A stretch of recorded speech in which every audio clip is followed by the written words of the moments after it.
My name is Aurora, and I've been dancing and performing since I knew how to walk in my mother's high heels. I'm an artist, an actress, and I just happen to be transgender. I've been in the spotlight almost my entire life, and a few months ago I decided to enter a pageant called Miss Gay USofA, and I won.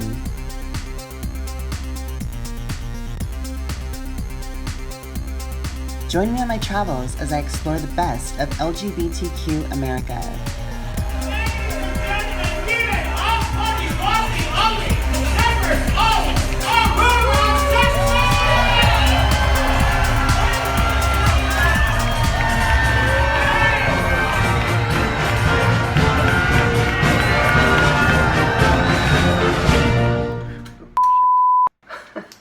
I don't want to break it. And your new Miss USofA winning interview, evening gown, and talent, Aurora Sexton.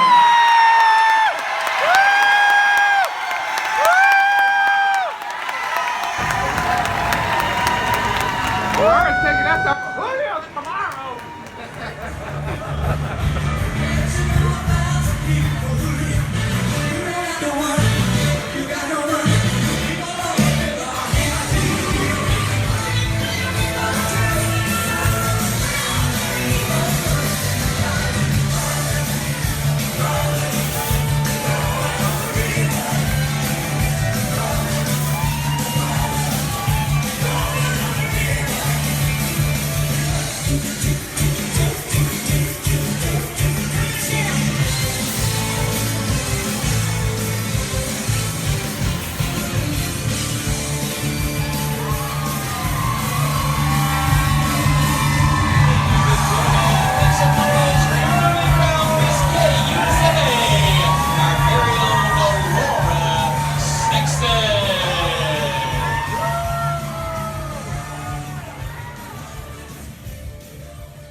Just shooting back and forth.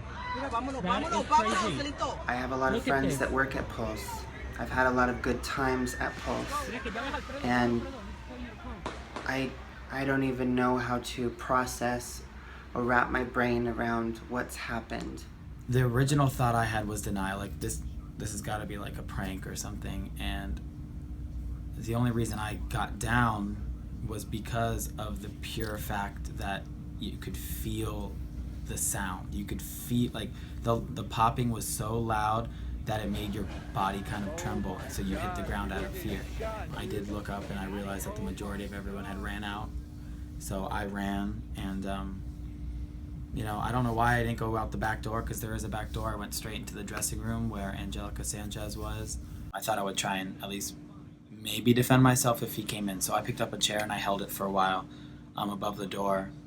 And it got to the point where it was very quiet, and I set it down. I just waited, and you'd hear like the occasional like glass break or something like that. And it was a strange feeling, because you were scared, but then again, I also, like I said, I was still in denial of everything that was happening.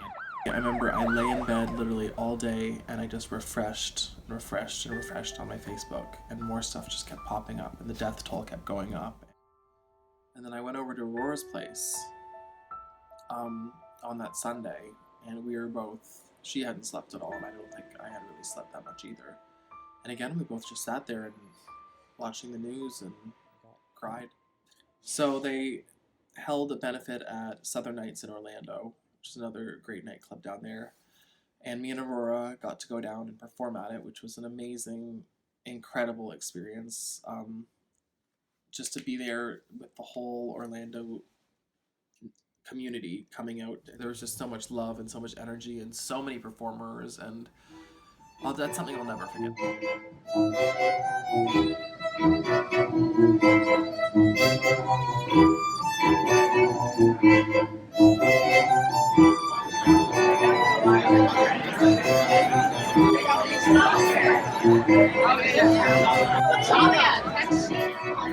Isn't it Miss Gay, Jose?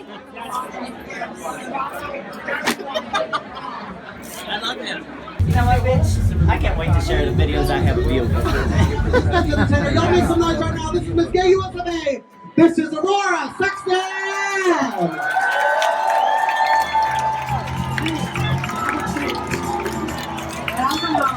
How about we get all the employees of Pulse to stand up? Woo! How about that? Let's hear for these people.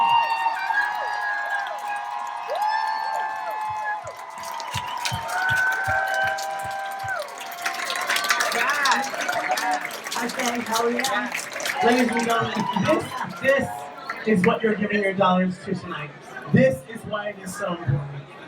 This is why we have to continue this conversation way after tonight. So please, pull those dollar bills out. Please give them to every single little bit. A lot of people just assume we have to be activists and we have to lead the marches and all of that good stuff, and that's absolutely true. But I also think our role is to keep people smiling and happy and sometimes a little distracted from real life.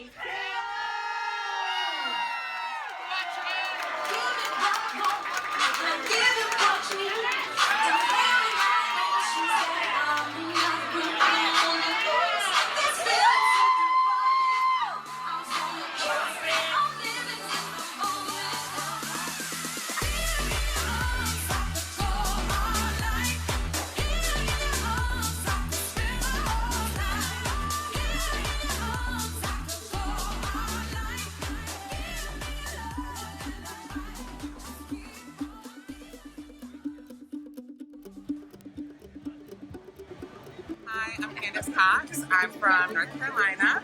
I'm with the Board of Directors for Equality in North Carolina. I'm here to speak about equality and anti-hate legislation that needs to be passed for trans women of color.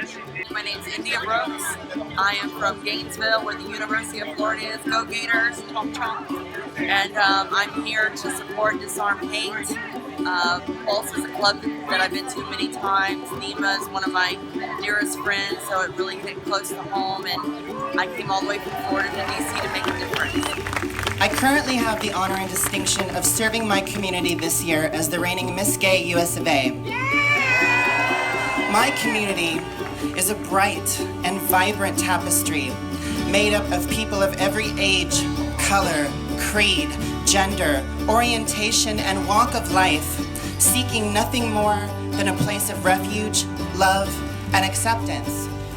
Orlando was a shocking wake-up call and a painful reminder of the long history of violence and hate that our community has endured for decades. Hey, are you sad that 50 pedophiles were killed today? No, I think that's is harmful not only to society, but more importantly to the individuals who engage in that behavior. Their sons are rebelling, hanging out with homosexuals and getting married, and the parents are invited. What would you do if that was the case? If you executed the homos like God recommends, you wouldn't have all this AIDS running rampant. Even if you don't want to engage in this battle, you will. Forced to go into public restrooms and share them with men dressed like women. You must prepare for martyrdom. The second you see your son dropping the limp wrist, you walk over there and crack that wrist. Give him a good punch. It is evil. It's wicked. It's sinful. We have to rid the earth of them. These people have fostered and ingrained in the culture the belief that gays and lesbians are undeserving of love, equal rights, and acceptance, and that transgender women like myself are predators and would-be attackers. Let me tell you something. When I've been on an airplane for 3 hours and I'm running to the bathroom, it's not to peek under your stall. Just saying. We can't solve all of our problems overnight, but we can start by being a little more kind to each other, having a more open mind, and a willingness to put the lives of our fellow man before party or profit. That is the America I know. That is the America I love. And that is the country that I am proud to be a part of. We are all in this together. Thank you so much for your time. May God bless all of you, and may God bless the United States of America. Thank you. So I just finished my speech here in Washington, D.C. at the Disarm Hate campaign. It went really well. I was really nervous, but I felt that I needed to be here and speak up for my community. Thank you guys for having me here. Thank you, Jason Hayes, for organizing all this and making a difference in our lives. It means a lot. The fact that Hillary personally went to Pulse to show her respects is beautiful. President Obama met with a lot of the victims, including the Pulse staff and myself, and I watched President Obama personally give a hug and talk with every single person in that room, including the staff members, the nurses, everyone, and he gradually made his way to them. They didn't come up to him to meet him, he made his way to them, and it was very sincere and very beautiful. Your entire life you think that nothing like this will happen to you, and after something like this does happen, it kind of wakes you up a little bit that, you know, this is the real world, and, you know, tomorrow isn't promised. And, you know, I think that everybody should just try and be a little bit more accepting and a little bit more loving.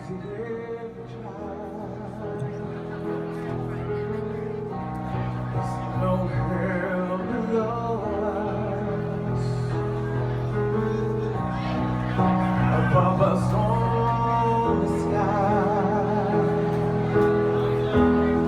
imagine all the people living for today. Oh,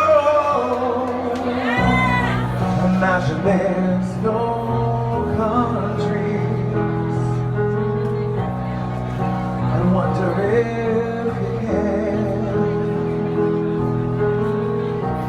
No need to kill or to die for,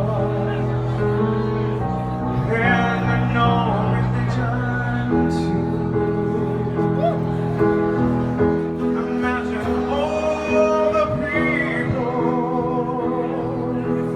living for today. Oh, you may say that I'm a dreamer, but I'm not the only one. I pray someday